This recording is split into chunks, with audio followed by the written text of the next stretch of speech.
On April 22, 2025, tragedy struck the idyllic region of Indian-administered Kashmir. A horrific terrorist attack claimed the lives of 26 innocent tourists. The picturesque landscape was scarred by violence, and the world watched in horror. India quickly blamed Pakistan, accusing it of harboring the terrorists responsible. Pakistan denied any involvement, but tensions escalated rapidly.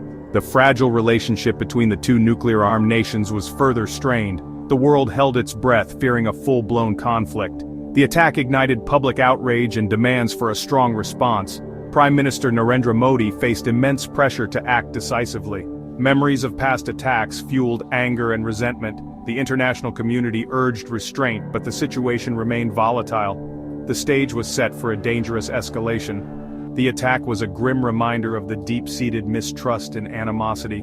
Kashmir has been a flashpoint since the partition of British India in 1947. Both countries claim the region, impacting millions living in conflict.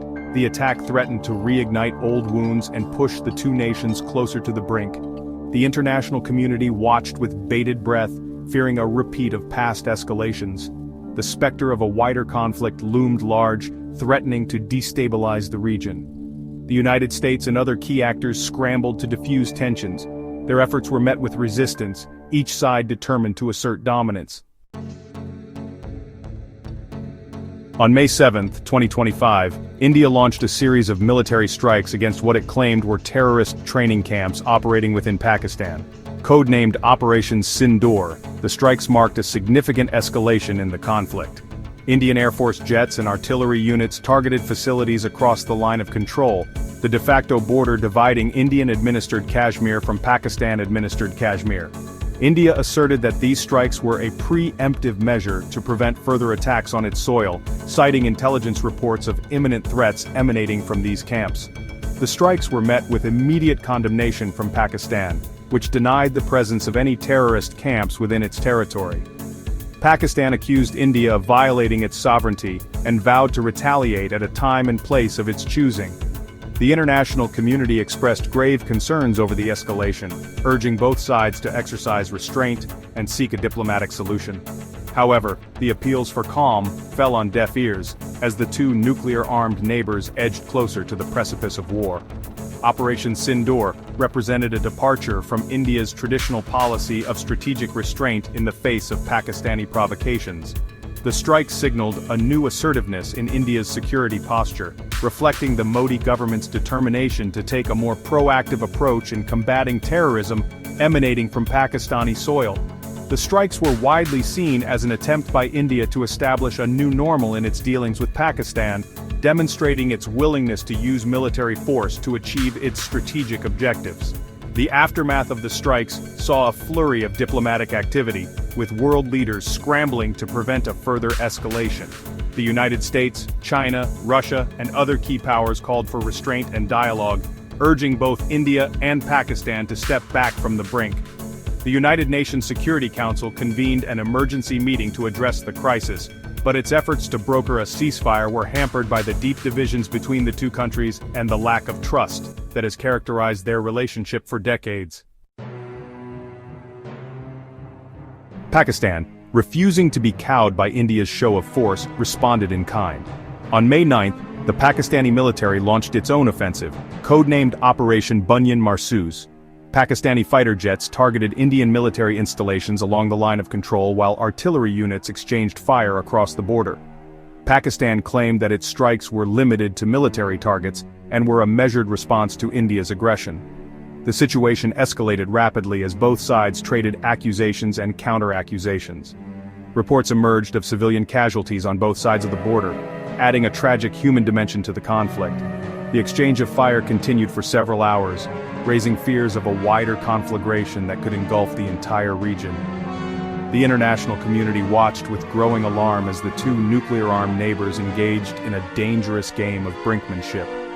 The use of air power by both sides marked a significant escalation in the conflict, raising the stakes considerably. The aerial engagements led to the downing of several aircraft, including 2 Indian fighter jets, highlighting the intensity of the fighting. The downing of the Indian jets served as a symbolic victory for Pakistan, demonstrating its ability to inflict losses on the Indian Air Force.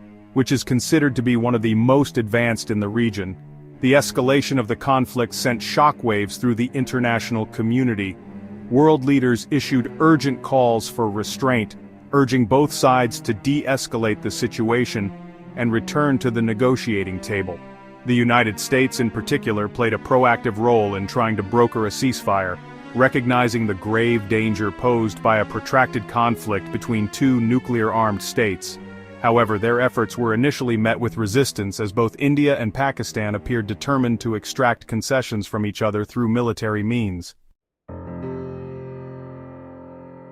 In a bid to halt the escalating conflict, the United States stepped in to broker a ceasefire between India and Pakistan.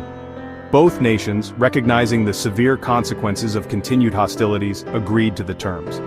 This ceasefire, though fragile, marked a significant moment of reprieve in an otherwise tense standoff. The clashes resulted in numerous casualties on both sides, with civilians and military personnel bearing the brunt of the violence. Communities near the border were particularly affected, facing disruptions to daily life, displacement, and a pervasive sense of insecurity. The human cost of the conflict was a stark reminder of the urgent need for lasting peace. The international community swiftly condemned the escalation, urging both India and Pakistan to exercise restraint. Nations around the world called for dialogue and peaceful resolution, emphasizing the potential global ramifications of a prolonged conflict between these nuclear-armed neighbors. The recent escalation has undoubtedly strained the already fragile relations between India and Pakistan. While the ceasefire has brought a temporary halt to hostilities, the underlying issues remain unresolved.